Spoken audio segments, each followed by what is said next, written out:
Just good. My name is Dr. Evan Adams. I'm the Deputy Chief Medical Officer of the First Nations Health Authority of British Columbia in Canada. I'm also a research scholar, and I live and work here at the John A. Burns School of Medicine in Honolulu, Hawaii. I am studying Native Hawaiian health leadership development, and in a nutshell, the circle of care around Indigenous peoples needs to include more Indigenous peoples. And not just include us, but be led by us. So how do Indigenous health leaders ascend into positions of authority where they have capacity and resources to make the changes that need to be made? There are a number of Indigenous health leaders here who are extraordinary.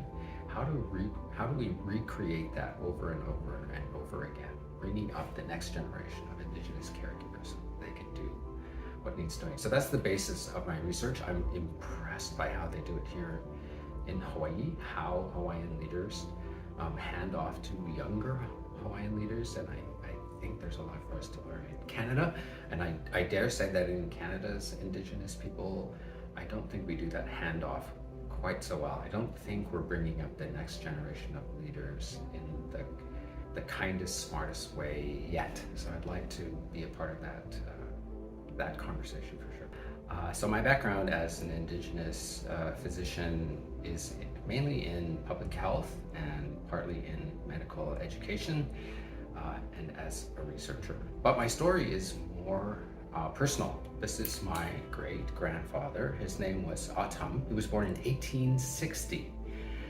And in 1930, he was admitted to what they called then an insane asylum with senile dementia. And I didn't even know that in 1930, the term senile dementia existed, but it did.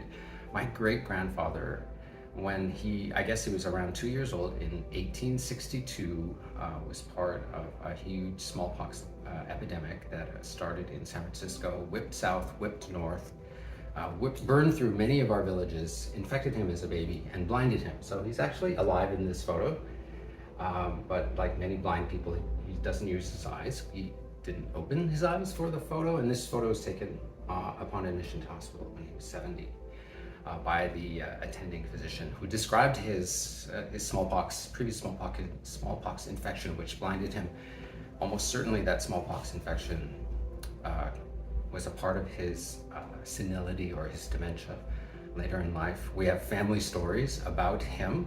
He died in 1932 from the exhaustion of senile dementia. It was called, that's the official diagnosis, the exhaustion of senile dementia. But his wife, my great-grandmother, raised my dad, and he heard stories about how he lived in a different reality than his wife, and she didn't know what to do. And he was eventually removed from the household. He was institutionalized close to the city of Vancouver, far from our community.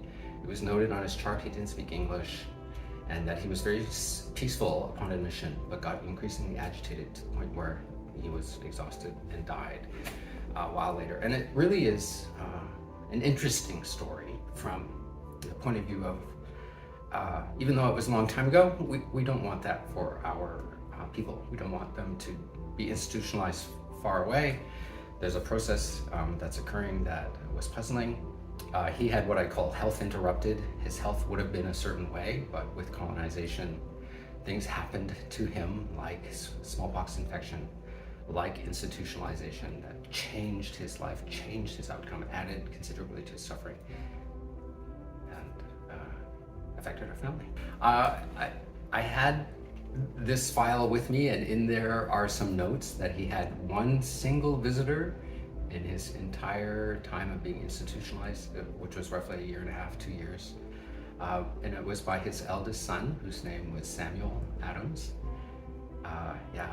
He lived so far away, or he was institutionalized so far away from our village that he had just a single visitor. Well, one of the reasons I think that smallpox contributed to his dementia is that we don't have dementia in our family. We have no family history at all, no other family members with dementia. But however he got, or whatever the cause of his dementia, I feel like his outcome was terrible. It's awful the way that he eventually passed away, and we can learn from that. And also, it's just a real life example that dementia has been with us for a very long time, and it's something that's very painful and difficult for families, and they deserve our support. My great-grandfather deserved better than he got. One of the reasons I'm in Hawaii is because I learned from Native Hawaiians how they're dealing with their colonial realities. I feel like I learn from their experiences. It's very important for us to gather internationally. All of these experts who are gathered here in our conversations at our conference have a lot to say to each other. Being in each other's company is instructive. We can ask each other questions. And if we, who are involved in this work, feel it's important for us to talk amongst ourselves, then that's exactly what should happen. And these discussions are very fruitful, they're very informative. I'm getting ideas that would never have occurred to me if I wasn't in the presence of all of these different ways of being and knowing and being reminded about, that maybe we're not biological cousins, but we're joined by our colonial histories. One thing that I'm learning more about and that I would like to hear a lot more about is inequities. It's not fair that we have such inequitable outcomes. We have such inequitable access to care compared to other sections of societies from the countries that we come from. It is actually immoral for us to do little to change those race-based outcomes. So we've been challenged and we must act. But it's not just up to us as brown people to take care of brown people. It's up to our countries and our care systems, our health systems to react as well.